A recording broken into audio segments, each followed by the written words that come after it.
എൻ്റെ സഹോദരേ, നിങ്ങൾ ശ്രദ്ധയോടെ കേൾക്കുവിൻ. വിശുദ്ധ പൗലോസ്ലീഹ കൊരിന്തോസുകാർക്ക് എഴുതിയ 1-ാം ലേഖനം 9-ാം അധ്യായം 24 മുതൽ 27 വരെയുള്ള വാക്യങ്ങൾ. മത്സരക്കളത്തിൽ എല്ലാ ഓട്ടക്കാരും ഓടുന്നെങ്കിലും സമ്മാനാർഹനാവുന്നത് ഒരുവൻ മാത്രമാണെന്ന് നിങ്ങൾക്കറിഞ്ഞുകൂടെ? ആകയാൽ സമ്മാനം ലഭിക്കേണ്ടതിനായി നിങ്ങൾ ഓടുവിൻ. കായിക അഭ്യാസികൾ എല്ലാ കാര്യത്തിലും ആത്മനിയന്ത്രണം പാലിക്കുന്നു. അവർ നശ്വരമായ കിരീടത്തിനു വേണ്ടിയാണ് അപ്രകാരം ചെയ്യുന്നത്, നാം അനശ്വരമായതിനു വേണ്ടിയും.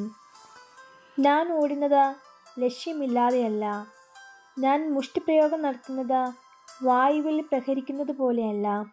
മറ്റുള്ളവരോട് സുവിശേഷം പ്രസംഗിച്ച ഞാൻ തന്നെ തിരസ്കൃതനായിരിക്കുന്നതിന് എൻ്റെ ശരീരത്തെ ഞാൻ കർശനമായി നിയന്ത്രിച്ച് കീഴടക്കുന്നു.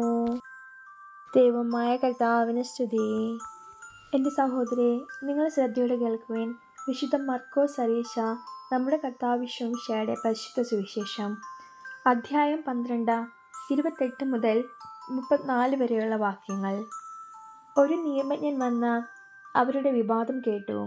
അവൻ നന്നായി ഉത്തരം പറയുന്നുവെന്ന് മനസ്സിലാക്കി അവനോട് ചോദിച്ചു, എല്ലാറ്റിലും പ്രധാനമായ കൽപ്പന ഏതാണ്? യേശു പ്രതിവചിച്ചു, ഇതാണ് ഒന്നാമത്തെ കൽപ്പന. ഇസ്രായേലേ, കേൾക്കുക, നമ്മുടെ ദൈവമായ കർത്താവാണ് ഏക കർത്താവ്. നീ നിന്റെ ദൈവമായ കർത്താവിനെ പൂർണ്ണ ഹൃദയത്തോടും പൂർണ്ണ ആത്മാവോടും പൂർണ്ണ മനസ്സോടും പൂർണ്ണ ശക്തിയോടും കൂടെ സ്നേഹിക്കുക. രണ്ടാമത്തെ കൽപ്പന, നിന്നെപ്പോലെ തന്നെ നിന്റെ അയൽക്കാരനെയും സ്നേഹിക്കുക. ഇവയേക്കാൾ വലിയ കൽപ്പനയൊന്നുമില്ല.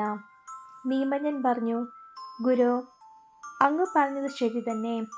അവിടുന്ന് ഏകനാണെന്നും അവിടുന്നല്ലാതെ മറ്റൊരു ദൈവമില്ലെന്നും അവിടുത്തെ പൂർണ്ണ ഹൃദയത്തോടും പൂർണ്ണ മനസ്സോടും പൂർണ്ണ ശക്തിയോടും കൂടെ സ്നേഹിക്കുന്നതും തന്നെപ്പോലെ തന്നെ അയൽക്കാരനെ സ്നേഹിക്കുന്നതും എല്ലാ ദഹന ബലികളെയും യാഗങ്ങളെയുംക്കാൾ മഹനീയമാണെന്നും അങ്ങ് പറഞ്ഞത് സത്യമാണ്. അവൻ ബുദ്ധിപൂർവം മറുപടി പറഞ്ഞു എന്ന് മനസ്സിലാക്കി യേശു പറഞ്ഞു, നീ ദൈവരാജ്യത്തിൽ നിന്ന് അകലെയല്ല. പിന്നീട് യേശുവിനോട് ചോദ്യം ചോദിക്കാൻ ആരും ധൈര്യപ്പെട്ടില്ല.